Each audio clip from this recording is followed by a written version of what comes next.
누가복음 2장. 그때에 아구스도 황제가 내린 칙령에 따라 온 나라가 호적 등록을 하게 되었습니다. 이것은 구레뇨가 시리아의 총독으로 있을 때 행한 첫 번째 호적 등록이었습니다. 그래서 모든 사람들이 호적을 등록하려 고향으로 가게 되었습니다. 요셉도 다윗 가문의 자손이었으므로 갈릴리 나사렛을 떠나 유대 지방에 있는 다윗의 마을로 갔습니다. 이 마을을 베들레헴이라고 불렸습니다. 그는 약혼한 마리아와 함께 호적을 등록하러 갔습니다. 마리아는 그때에 임신 중이었습니다. 이들이 베들레헴에 있는 동안 아기를 낳을 때가 되었습니다. 마리아는 첫 아들을 낳아 포대기에 싸서 구유에 눕혀두었습니다. 그것은 여간에 이들이 들어갈 빈방이 없었기 때문입니다. 그 근처 들판에서 목자들이 밤에 양떼를 지키고 있었습니다. 주님의 천사가 갑자기 이들 앞에 나타났습니다. 주님의 영광이 그들을 들러 비추자 이들은 몹시 두려워하였습니다. 천사가 그들에게 말했습니다. 두려워 마라. 보아라. 모든 백성을 위한 큰 기쁨의 소식을 가지고 왔다. 오늘 다윗의 마을에 너희를 위하여 구세주께서 태어나셨다. 그는 곧 그리스도 주님이시다. 포대기에 싸여 구유에 누워있는 아기를 볼 것인데 이것이 너희에게 주는 증거이다. 갑자기 그 천사와 함께 많은 하늘 군대가 나타나 하나님을 찬양하였습니다. 높은 곳에서는 하나님께 영광, 땅에서는 하나님께서 기뻐하시는 사람들에게 평화. 천사들이 목자들에게서 떠나 하늘로 사라지자 목자들이 서로 말했습니다. 베들레헴으로 어서 가서 주께서 우리에게 알려주신 일이 일어났는지 확인합시다. 이들은 서둘러 가서 마리아와 요셉 그리고 구유에 누인 아기를 보았습니다. 목자들이 확인하고 이 아이에 대하여 자기들이 들은 것을 그들에게 이야기해 주었습니다. 목자들의 말을 듣고 사람들은 모두 놀랐습니다. 그러나 마리아는 이 모든 말을 마음속에 소중히 간직하였습니다. 목자들은 돌아가면서 천사들이 일러준 대로 자기들이 듣고 보았으므로 하나님께 영광을 돌리고 찬양을 드렸습니다.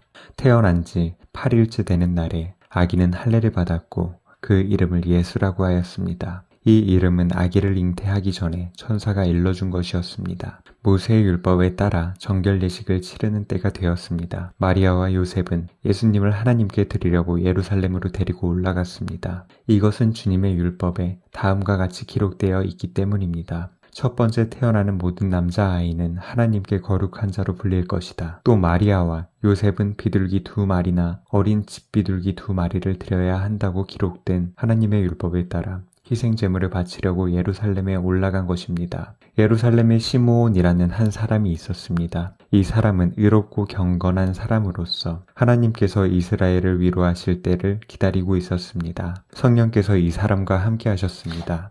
성령께서 시므온에게 주 그리스도를 보기 전에는 결코 죽지 않을 것이라는 계시를 주셨습니다. 시므온은 성령으로 충만해져서 성전으로 왔습니다. 마침 마리아와 요셉이 율법의 규정대로 행하기 위해 어린 예수님을 성전으로 데리고 왔습니다. 시므온이 아이를 팔에 안고 하나님께 찬양하였습니다. 주님, 이제 주님의 종을 주님의 말씀대로 평화롭게 떠날 수 있게 하셨습니다. 제 눈으로 주님의 구원하심을 보았습니다. 주님께서 이 구원을 모든 백성들 앞에 마련해 주셨습니다. 이는 이방 사람들에게는 계시의 빛이며 주님의 백성 이스라엘에게는 영광입니다. 예수님의 아버지와 어머니는 시므온이 예수님에 대하여 말하는 것을 듣고 매우 놀랐습니다. 시므온은 그들을 축복하고 아이의 어머니 마리아에게 말했습니다. 이 아이는 이스라엘의 많은 사람들을 넘어지게도 하고 일어서게도 할 것입니다. 또한 사람들의 비난을 받은 표적이 될 것입니다. 이 일 때문에 많은 사람들의 마음에 있는 생각이 드러날 것입니다. 그러나 당신의 마음은 칼로 쪼개듯이 아플 것입니다.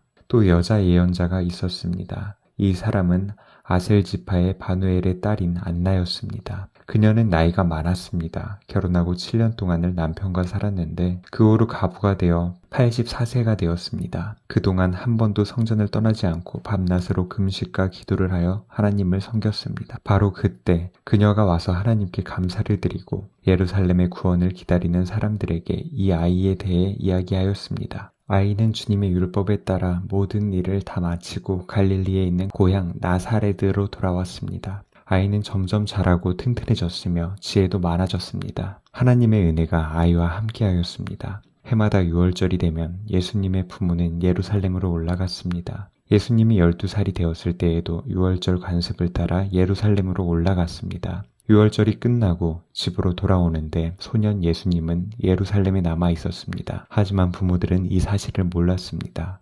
단지 그들은 예수님이 일행들 속에 있을 것으로만 생각하고 있었습니다. 그렇게 하루 정도 길을 간 후 요셉과 마리아는 예수님을 친척들과 신지들 가운데서 찾기 시작했습니다. 그러나 예수님을 발견하지 못하자 예수님을 찾으러 다시 예루살렘으로 되돌아갔습니다. 3일 뒤에 그들은 성전에서 예수님을 발견하였습니다. 예수님은 성전에서 율법학자들 사이에 앉아서 듣기도 하고 묻기도 하면서 계셨습니다. 그의 이야기를 듣는 모든 사람들이 예수님의 슬기와 대답에 놀라워했습니다. 예수님의 부모도 그를 보고는 매우 놀랐습니다. 어머니가 말했습니다. 아들아, 왜 이렇게 하였느냐? 내 아버지와 내가 걱정하며 너를 찾아다녔다. 그때 예수님께서 대답했습니다. 왜 저를 찾으셨습니까? 제가 아버지 집에 있어야 할 것을 모르셨습니까? 그러나 그들은 예수님이 하신 말씀을 이해하지 못했습니다. 예수님은 부모와 함께 나사렛으로 내려갔습니다. 그리고 부모에게 순종하였습니다. 마리아는 이 모든 일들을 마음속에 간직해 두었습니다. 예수님은 지혜와 키가 더욱 자랐고 하나님과 사람들로부터 사랑을 받았습니다.